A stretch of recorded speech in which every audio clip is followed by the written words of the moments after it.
Good morning, everyone. I am Danielle with Trinity Readings, and I am just passing along a channeled message that I got this morning.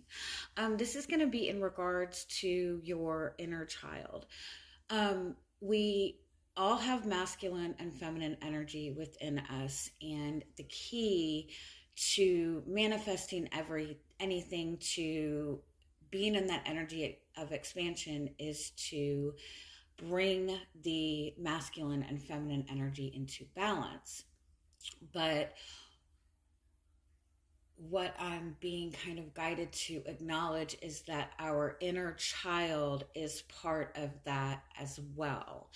And our inner child is what, in some aspect, is guiding and leading, motivating the masculine and feminine energy.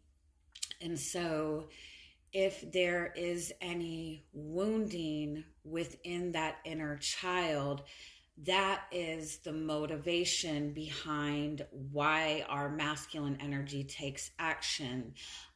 It's the reason why we lack boundaries or have too many boundaries.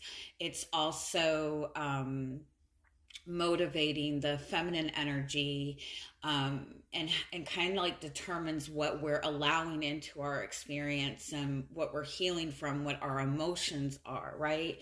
If we have a wounded inner child, then we also have a lot of unhealed emotions, right? And so that's what is sitting in our feminine energy. And so if we have wounding in our inner child, that is motivating everything that we do, what we are going to be drawn to, intuitively seeking, the things we are going to react to are going to be based on that wounded inner child seeking some sort of validation for those wounds. And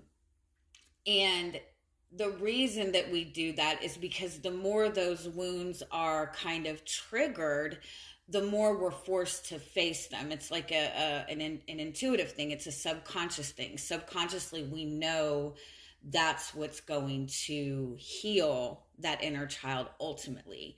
And so when our inner child is healed and acknowledged and celebrated and nurtured properly, then that pure energy is flowing into our feminine energy and flowing into our masculine energy. And so that's when we're at our highest vibration.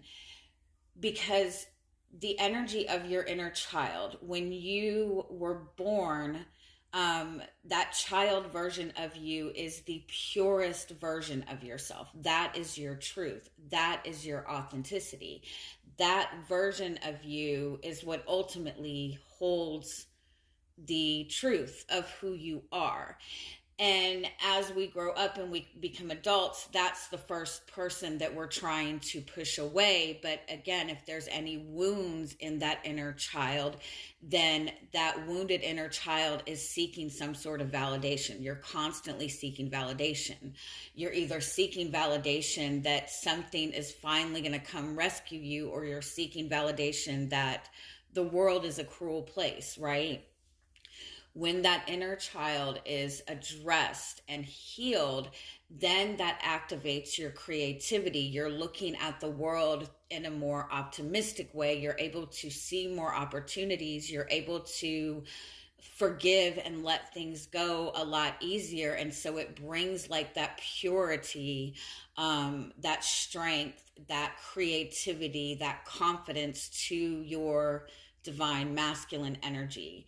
And the way it's kind of being presented to me is I keep being shown like the need for balance in divine feminine and masculine energy. But what they're showing is the child energy is kind of like the trinity of it all. So it's like mind, body, and spirit, feminine, masculine, inner child. And when those energies are unified, then you're sitting in your highest vibration. I hope that makes sense, and I'm sending you guys much love. Bye-bye.